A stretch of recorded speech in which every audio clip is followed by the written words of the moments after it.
All right, let's keep digging into taxes. Donald Trump's new tax plan has now been exposed, it's been looked at, and it is a working class destroyer. Remember that the House of Representatives narrowly passed this budget resolution, setting the stage for what could be one of the most consequential fiscal battles in recent memory. And what's at the heart of this plan is a $4.5 trillion tax cut combined with $2 trillion in federal spending reductions over the next decade.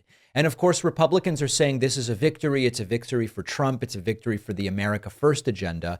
If you actually look at the plan, which is what everybody should do and everybody should understand it, evaluate your support or opposition to the plan based on what it says. If you take a closer look, you find a plan that, big surprise, disproportionately benefits the wealthy, and it leaves the middle class to really bear the brunt of the fallout, because the cuts are coming from programs that help the lower and middle class. Medicaid cuts, which we now know must be part of it if they will achieve the 880 billion reduction there. Million reduction.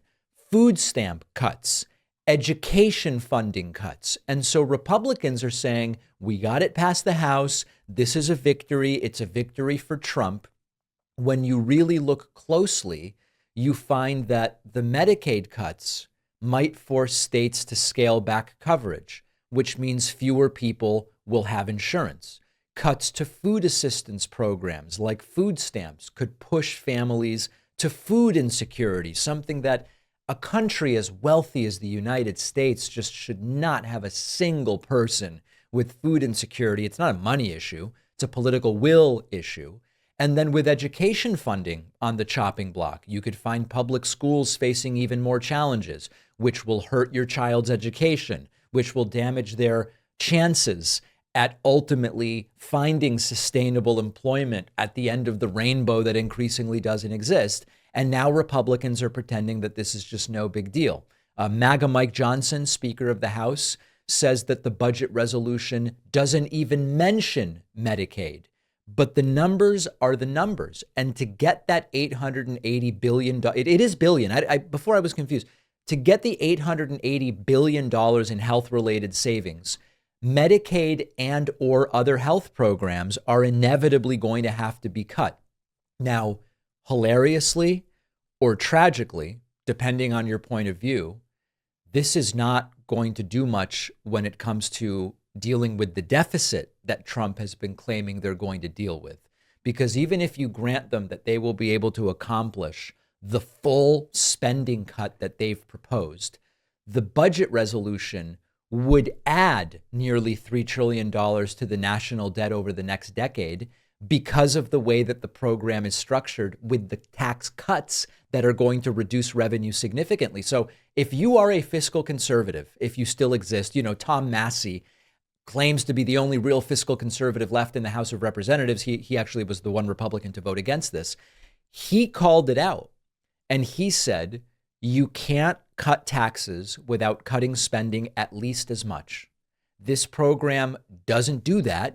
And this program is going to add to the national debt, to which, of course, we say, of course it is. That's what Trump did in his first term. And it's certainly what he plans to do in his second term. Tariffs, tax cuts for the wealthy, cuts for corporations. Everything that he's doing is going to add to the deficit and increase the national debt at an even faster rate. There's one guy on the Republican side willing to call it out right now. His name's Tom Massey. Where will this go? We have to see what's going to come out of the Senate. We have to see whether Senate Republicans and whether Senate Republicans and House Republicans, Democrats have a very small role to play here, other than calling out what this is for what it is. And I hope that they do that. We will see what they ultimately agree upon. But it is looking, shockingly or not, depending on your perspective, as another middle-class killer. Guys in my audience, I know you're tired of the chafing with traditional underwear. Our sponsor, Sheath, makes the most comfortable boxer briefs I've ever worn. If you're sick of the boxers that are too loose or the briefs that are too tight, Sheath is for you. Sheath underwear is designed with two special pouches in the front. Keeps everything separate in its own compartment with extra confidence that you will feel throughout the day, keeping things separate and comfortable, no more sticking and chafing. I was skeptical about the dual pouch, I admit it, but it is game changing. Everything stays where it is supposed to be, extra useful when working out at the gym. And even if you don't want to use the pouches, you don't have to. It is still the most comfortable pair of underwear I have ever owned. It will blow your mind how soft and stretchy these are, made with moisture wicking technology to keep you dry. If you were ready to take underwear comfort to a new place, a place you didn't even know it could go, head over to sheathunderwear.com/Pacman and get 20% off with the code Pacman. The link is in the description.